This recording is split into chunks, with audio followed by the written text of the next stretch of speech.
Vanessa is a wonderful assistant, but she simply lacks the vision to ever lead a project. That is why I had to redo every single line of this design myself. I stood frozen behind the heavy oak door of the library, the tray of champagne glasses trembling in my grip. Those were the words of Evelyn, my mother-in-law, the woman who had called me her daughter and my greatest mentor for 6 years.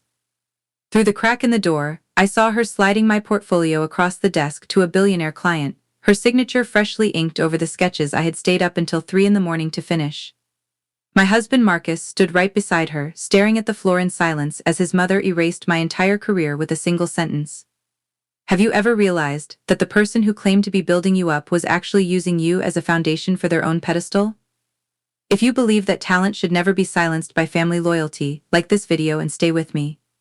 Because in that moment, the grateful daughter-in-law they had spent years molding finally died, and a woman with nothing left to lose took her first breath.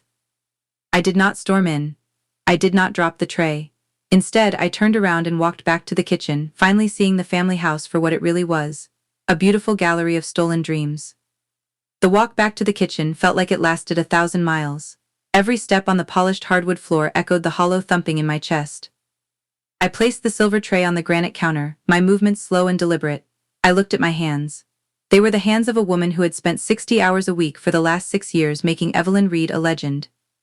I had designed the coastal estates, the minimalist lofts, and the grand hotels that won her those gold trophies on the mantle.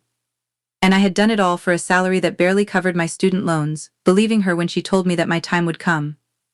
"You're family now, Vanessa," she would say, patting my hand with her manicured fingers. "In this house we don't worry about individual credit, we build the Reed legacy together." I believed her because I wanted a mother.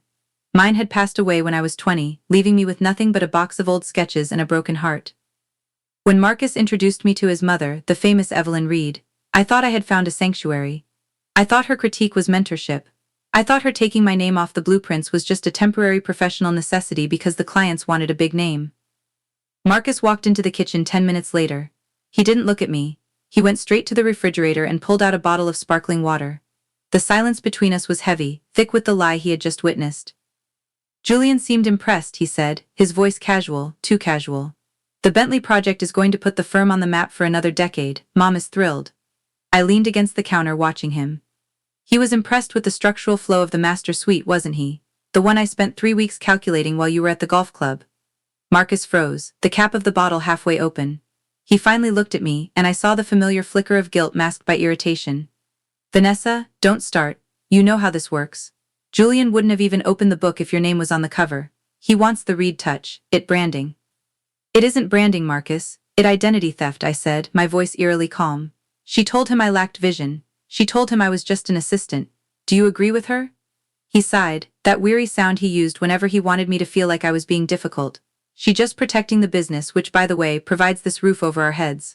Why does it matter whose name is on the paper as long as the mortgage is paid? We're a team." "A team where one person runs the race and the other person collects the gold medal?" I asked. He didn't answer. He just patted my shoulder, that same patronizing gesture his mother used, and walked out to join the party. I stood there, feeling the cold marble under my palms. For years I had convinced myself that my husband was caught in the middle. I told myself he was a victim of his mother-dominant personality just like I was. But watching him tonight, I realized Marcus wasn't a victim. He was a beneficiary. He enjoyed the lifestyle my talent bought, and he was more than happy to let his mother keep me in the shadows if it meant he never had to work as hard as I did. I went to our bedroom and locked the door. I needed to breathe, but more than that, I needed to look at something. I reached into the back of my closet and pulled out the old wooden box that belonged to my mother. She had been a designer too, in a small town 3 states away. She never made it big. She died exhausted, working for a firm that never gave her a promotion. I pulled out her old journal, flipping through the yellowed pages. I had read it 100 times, but tonight, a specific entry caught my eye. It was dated 25 years ago. My mother wrote about a woman she had met at a design conference in Chicago, a woman who had begged to see her sketches for a new modular housing concept. My mother had been so proud to share her ideas with someone so polished, so ambitious. The name in the journal was Evelyn. My breath hitched. I looked at the sketches my mother had clipped to the page. They were rough, hand-drawn versions of the very signature style that made Evelyn Reed famous in the late 90s. The Reed curve, they called it. The revolutionary way of blending glass and steel that launched Evelyn's career. It wasn't Evelyn, it was my mother. I sat on the floor, the realization hitting me like a physical blow.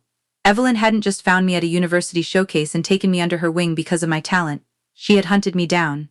She had seen my last name, tracked my lineage, and brought me into her home to ensure that the daughter of the woman she robbed would never be a threat. Or perhaps, she just wanted a fresh supply of the same genius she had stolen decades ago. I wasn't just a daughter-in-law, I was a long-term investment in her deception. A soft knock came at the door. "Vanessa? Honey, Julian is leaving. Mom wants you to come out and say goodbye. She wants to tell him how much you helped with the administrative side of the project." The administrative side. The words tasted like ash. I stood up, wiping my eyes. I didn't open the door. I walked over to my desk and opened my laptop. I saw the shared server where all the Bentley project files were stored. I saw my original files, the ones with my digital signature and the timestamps showing every hour of work from 2 in the morning to dawn. I didn't delete them, that would be too simple. Instead, I began to copy them.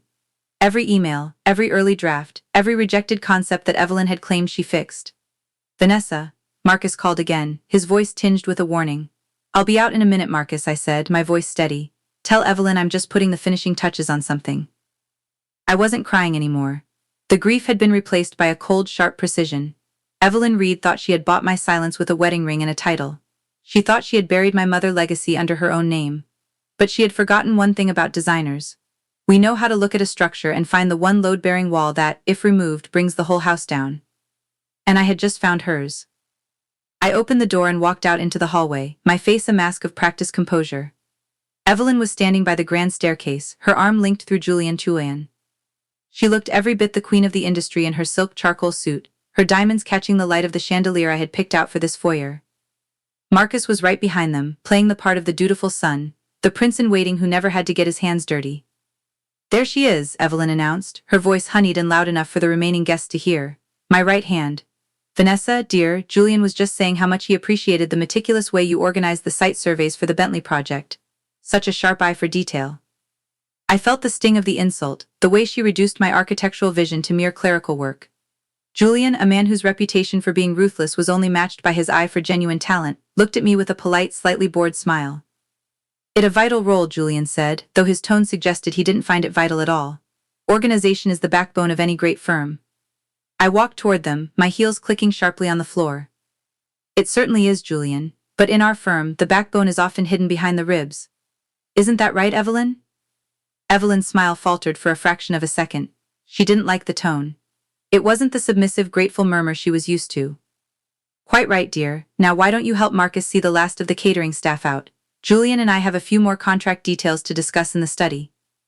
"Actually," I said, stepping closer to Julian, "I was wondering if you had seen the original rendering for the atrium, the one with the cantilevered glass garden?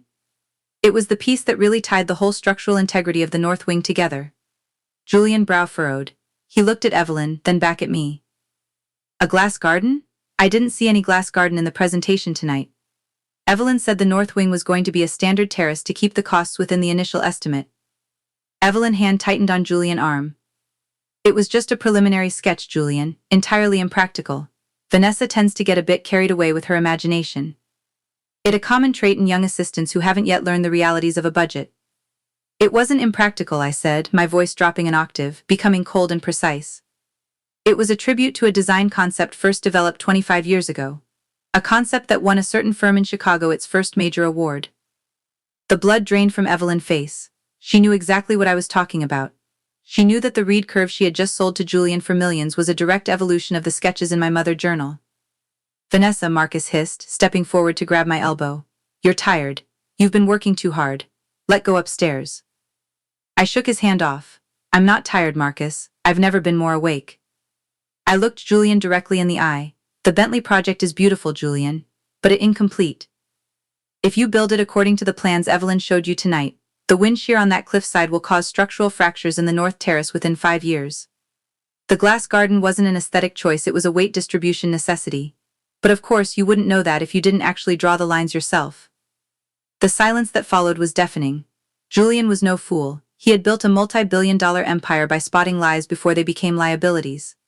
He looked at the pale, trembling woman beside him, and then at the calm, steady woman in front of him. "Is this true, Evelyn?" Julian asked, his voice dropping the polite social facade. "She lying," Evelyn snapped, her voice cracking. "She jealous. I've given her everything. A home, a career, my son. and she trying to sabotage me because I wouldn't put her name on the letterhead. I don't want your name on the letterhead, Evelyn, I said. I want my mother name back on her work. I turned to Julian. I have the original time-stamped CAD files on my private server. Not the ones in the firm office, but the ones I created on my personal laptop at 4 in the morning. I also have a journal from 1999 that might interest your legal team. It seems the foundation of Reed Associates was built on more than just steel and glass. It was built on a theft that started long before I ever met Marcus. Julian stepped back, releasing Evelyn's arm as if she were suddenly radioactive. I think we're done here for tonight. My lawyers will be in touch tomorrow morning to review the documentation. I'm pausing the initial deposit until I'm satisfied with the intellectual property trail. Julian, wait, Evelyn cried out, but he was already walking toward the door, his assistant following closely behind. As the heavy front door clicked shut, the silence in the foyer turned toxic. Evelyn turned on me, her face contorted with a rage I had never seen. She looked less like a world-class designer and more like a cornered animal. You ungrateful little bitch, Evelyn, she shrieked. I took you in. I treated you like my own. You would be nothing without me. I would be a woman with a career and a name of my own, I replied. Instead, I've spent 6 years being a ghost in my own life. Marcus looked between us, his hands shaking. Vanessa, how could you? Do you have any idea what you've just done? You've ruined us. The firm, the house, the reputation. Everything we've worked for. Everything I worked for, I corrected him. You just watched, Marcus.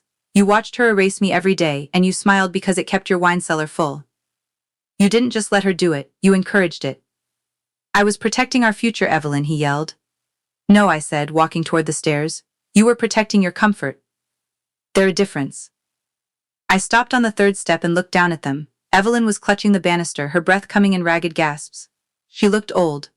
For the first time, the facade of the powerful matriarch had shattered, revealing a woman who was terrified that the world was finally going to see her for what she was, a fraud. I'm going upstairs to pack, I said. I've already sent the files to my own attorney. And Evelyn? Don't bother trying to delete anything from the office server, I've already locked you out. After all, as you said, I have a very sharp eye for the administrative side of things. The bedroom felt like a stranger hotel suite as I threw my suitcase onto the duvet. I didn't care about the designer dresses Evelyn had bought me to ensure I looked the part of the polished Reed wife.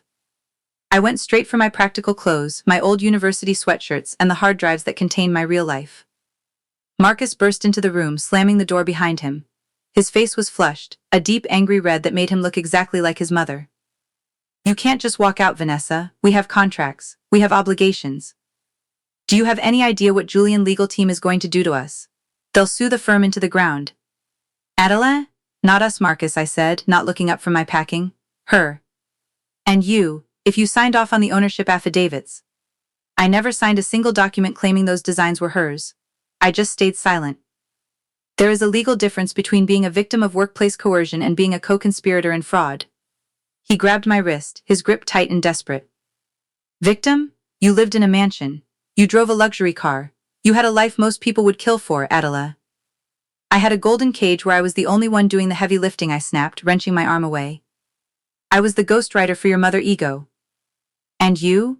You were the jailer who made sure I never looked for the exit. I loved you, he shouted. I stopped and looked at him, really looked at him. You loved the convenience of me. You loved that I made your mother happy so she wouldn't cut off your allowance.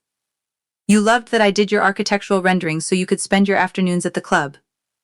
That isn't love, Marcus. That a business arrangement I never agreed to. The house was silent downstairs, a heavy, suffocating quiet that suggested Evelyn was either plotting her next move or finally collapsing under the weight of her own lies. I zipped my suitcase and stood up. I felt lighter than I had in years. The air in this room, once filled with the scent of expensive candles and unspoken resentment, suddenly felt breathable. Where are you going? Marcus asked, his voice cracking. He looked small now, stripped of the unearned confidence his mother name provided. To a hotel, and then to a lawyer who specializes in intellectual property, I said. And Marcus, don't bother calling. I'm changing my number tonight. As I walked down the grand staircase, I saw Evelyn sitting in the library, the door wide open. The room was dark, illuminated only by the glow of her tablet. She didn't look up as I passed. She looked broken, her shoulders slumped, her polished armor finely pierced. But I knew her too well to think she was truly defeated. She was a survivor. She had survived by stealing from my mother, and she would try to survive by destroying me. I walked out the front door and into the cool night air. I climbed into my car, the one I had paid for with the small inheritance my mother had left me, the only thing Evelyn hadn't been able to touch. As I drove down the long winding driveway, I saw the lights of the Reed estate fading in my rearview mirror. It was a monument to a lie, a beautiful structure built on a foundation of sand. I checked into a modest hotel on the other side of the city. I sat on the edge of the bed, my laptop open. I wasn't done. I had promised Julian the truth, but I owed my mother more than just a legal victory. I owed her the recognition she had been denied for 25 years. I began to draft an email, not to a lawyer but to a prestigious architectural magazine that had recently run a cover story on Evelyn Career. I attached 3 files. The first was a scan of my mother's journal from 1999. The second was the original design for the Reed curve. The third was my own design for the Bentley project, showing the structural flaws Evelyn had introduced when she tried to simplify my work to hide the fact that she didn't understand the physics behind it. My phone buzzed. It was a text from an unknown number. "Vanessa, please, let's talk. My mother is having a panic attack. She's saying she'll give you a partnership. 50% of the firm. Just tell Julian you were mistaken. Tell him it was a misunderstanding. We can fix this." I stared at the screen. 50% of a lie was still a lie. They still didn't get it. They thought everything had a price. They thought my mother's legacy and my own integrity were just items on a balance sheet. I blocked the number. The next morning the world felt different. I woke up to 40 missed calls and a dozen emails. But the one that mattered was from Julian's personal assistant. "Mr. Bentley would like to meet with you privately, not at the firm, at his personal office, 10 o'clock this morning. Please bring all original documentation."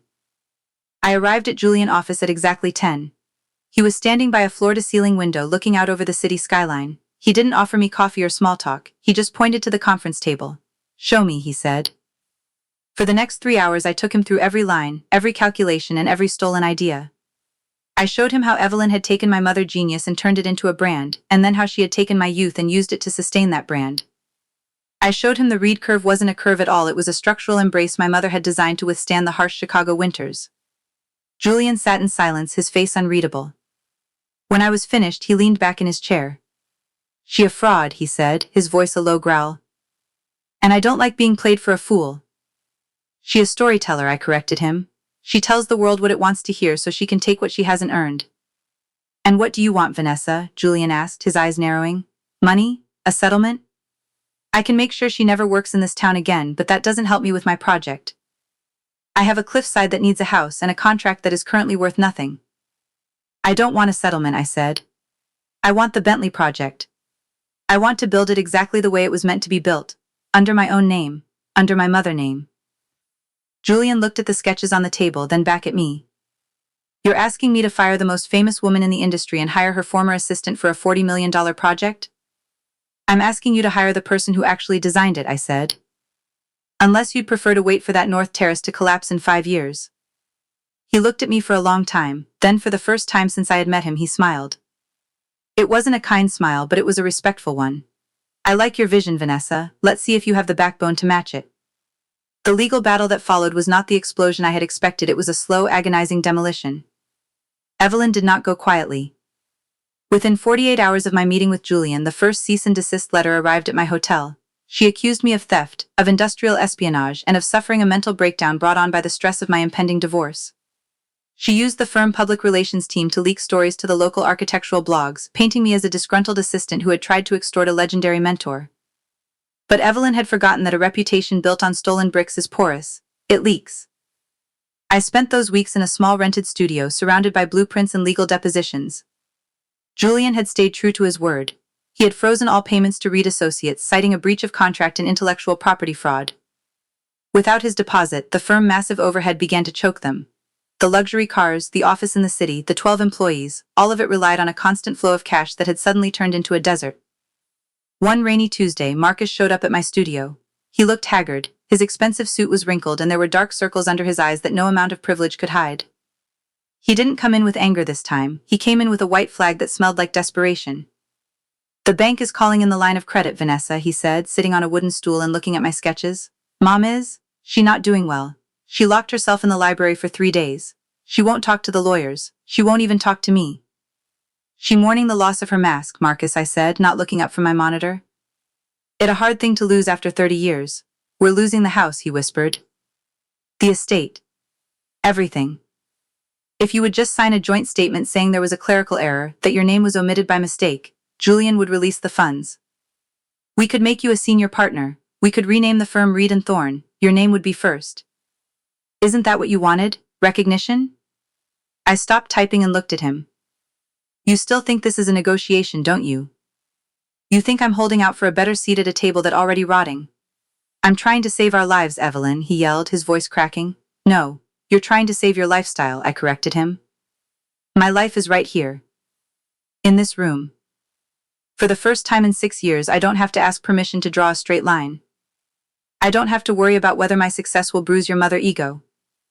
I'm not a Reed, Marcus. I never was. I was just the engine in a car you didn't know how to drive.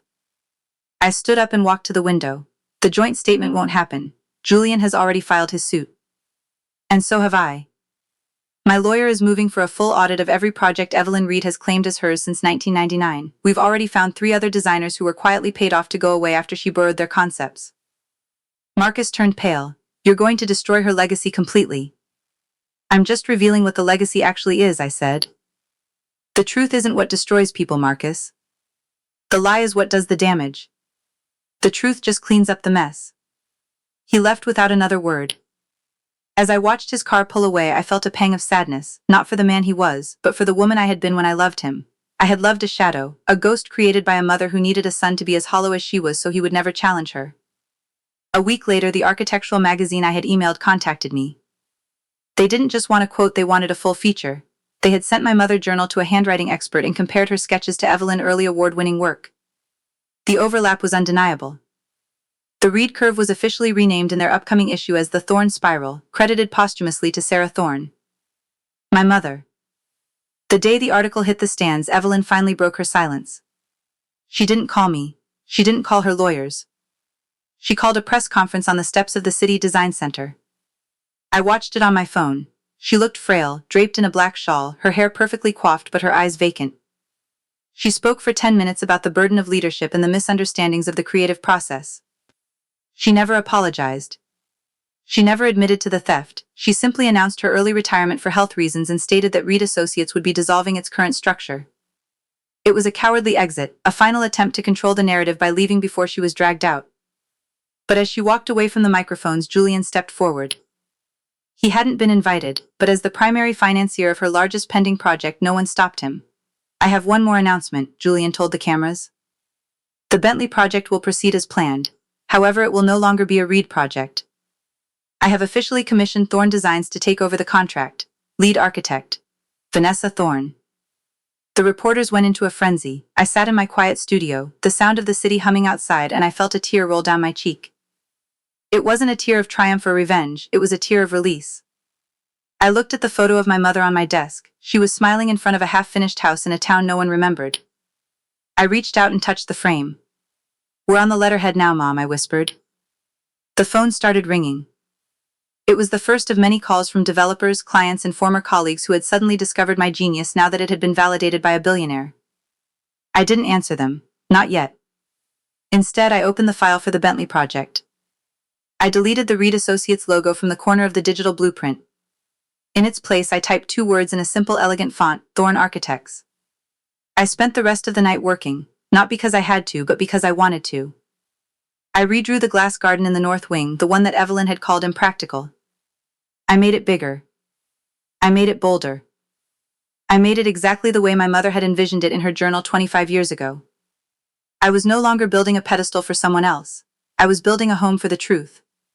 And for the first time in my life, the foundation felt absolutely solid. The grand opening of the Bentley estate took place on a crisp October evening, exactly 1 year after I walked out of the Reed mansion with a single suitcase. The house sat on the cliffside like a crown of glass and light, its north wing anchored by the massive cantilevered garden that had once been dismissed as a dream or folly. As the guests moved through the open concept rooms, I stood on the terrace, feeling the wind catch the silk of my deep emerald gown. I wasn't hiding in the kitchen tonight. I wasn't carrying a tray. I was the architect, and every person in that room knew my name. Julian approached me, holding a glass of sparkling water. He looked at the structure with a quiet, rare expression of satisfaction. You were right about the wind shear, Vanessa. The sensors in the terrace haven't shifted a millimeter. It's solid. It physics, Julian, I said softly. Physics doesn't care about branding or ego. It only cares about the truth of the load. Speaking of ego, Julian nodded toward the entrance. I heard the Reed estate finally sold at auction last week. Marcus moved into a 2-bedroom apartment near the university. I hear he looking for work as a junior draftsman. I looked out at the dark expanse of the ocean. I hadn't spoken to Marcus since the day in my studio. There was no anger left, only a profound sense of distance. He was a part of a life that felt like a movie I had watched a long time ago. Evelyn, I heard, had retreated to a small cottage in Europe, living off the remains of a trust fund her lawyers couldn't protect. She was a legend who had outlived her own lie, and in our industry that is a fate worse than obscurity. Are you happy, Vanessa? Julian asked. I thought about the long hours in my new office, the talented young designers I had hired, whose names were prominently displayed on every blueprint we produced, and the way I woke up every morning without a weight on my chest. I thought about the scholarship I had established in my mother name for women from small towns who had the vision but lacked the connections. I'm at peace, I replied. And in this business, that much harder to achieve than happiness. As the party continued behind me, I stepped away from the crowd and walked into the glass garden. I stood among the ferns and the orchids, looking up at the stars through the reinforced ceiling my mother had dreamed of 25 years ago. I reached out and touched the cold, sturdy glass. I had lost a husband, a mother-in-law, and the only home I had known for years. But in their place, I had found my voice, my history, and my dignity. The stolen dreams had finally been returned to their rightful owner. I took a deep breath of the cool, flower-scented air and turned back toward the light of the house. My design, my life. For the first time, the foundation was mine. And it was unbreakable. Thank you for listening to my story. If you've ever felt like a ghost in your own life, remember that the truth has a way of rising to the surface, no matter how much stone they pile on top of it. Please like this video and subscribe if you believe in the power of standing your ground. Tell me in the comments, have you ever had to walk away from everything to find yourself? I'd love to hear your journey.